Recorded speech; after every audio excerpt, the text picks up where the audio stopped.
और उपस्थित भाइयों और बहनों, स्वर वेद महामंदिर धाम के आज लोकार्पण का कार्यक्रम काशी के लोकप्रिय सांसद और देश के यशस्वी प्रधानमंत्री आदरणीय श्री नरेंद्र मोदी जी के कर कमलों से भी संपन्न हुआ है। इस अवसर पर काशीवासियों की ओर से, प्रदेशवासियों की ओर से और स्वर वेद महामंदिर धाम परिवार के से जुड़े हुए सभी श्रद्धालुजनों की ओर से मैं आदरणीय प्रधानमंत्री जी का हृदय से स्वागत करता हूं, अभिनंदन करता हूं।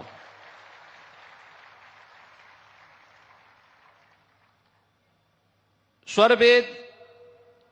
महामंदिर सदगुरु सदाफल देव जी महाराज की पुण्य स्मृतियों को समर्पित है।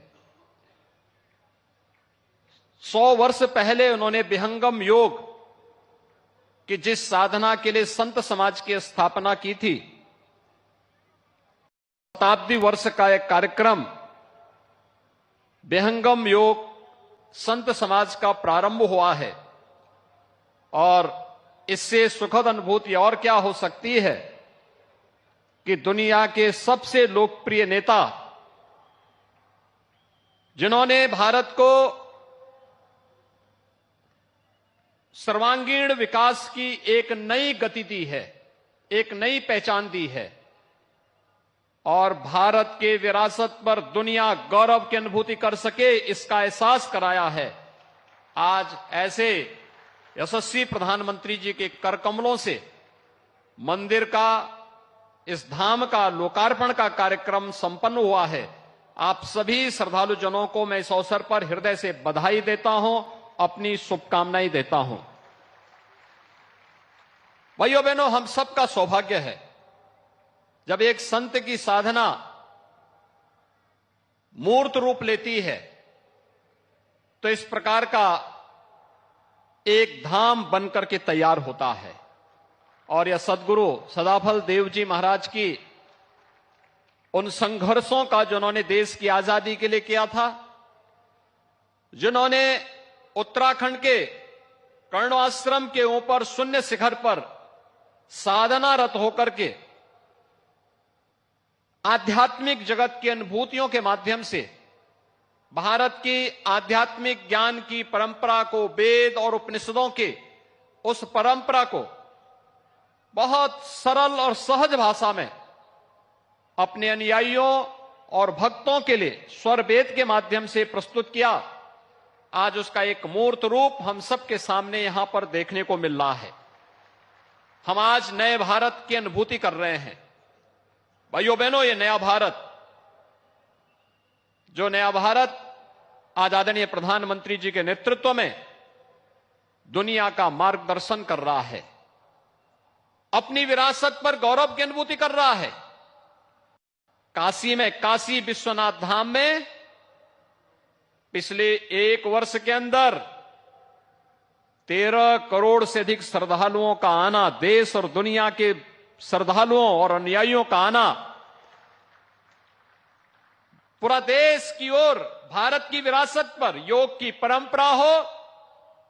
या जिस कुंभ में 1954 में सदगुरु सदाफल देव जी महाराज ने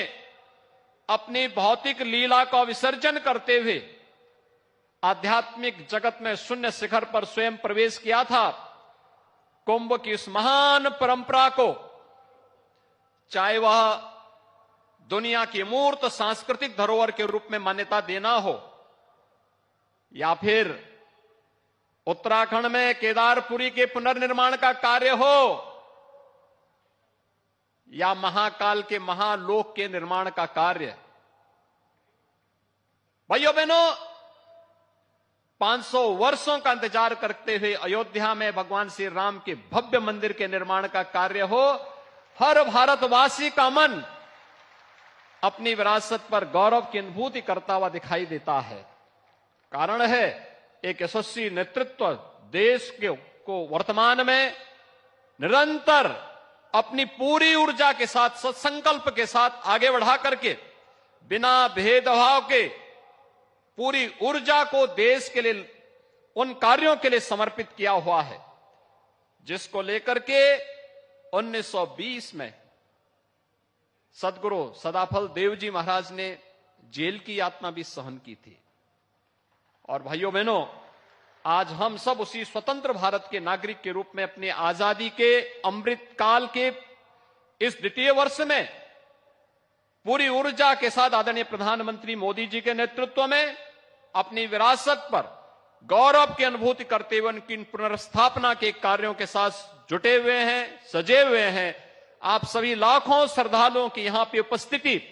इस बात का प्रमाण है। आज के इस अवसर पर आप सबको एक बार फिर से इस धाम के लोकार्पण के इस भव्य आयोजन के अवसर पर और इस ज्ञान महायज्ञ के साथ साथ जो यहां पर आज यज्ञ 25,000 कुंडीय महायज्ञ का भी आयोजन है, इस सब के लिए हृदय से बधाई और शुभकामनाएं देते हुए आदरणीय प्रधानमंत्री जी का इस अवसर पर प्रदेशवासियों की ओर से, आप सभी श्रद्धालुजनों की ओर से हृदय से स्वागत और अभिनंदन करते हुए अपनी वाणी को यहीं पे विराम देता हूं। धन्यवाद। जय हिंद।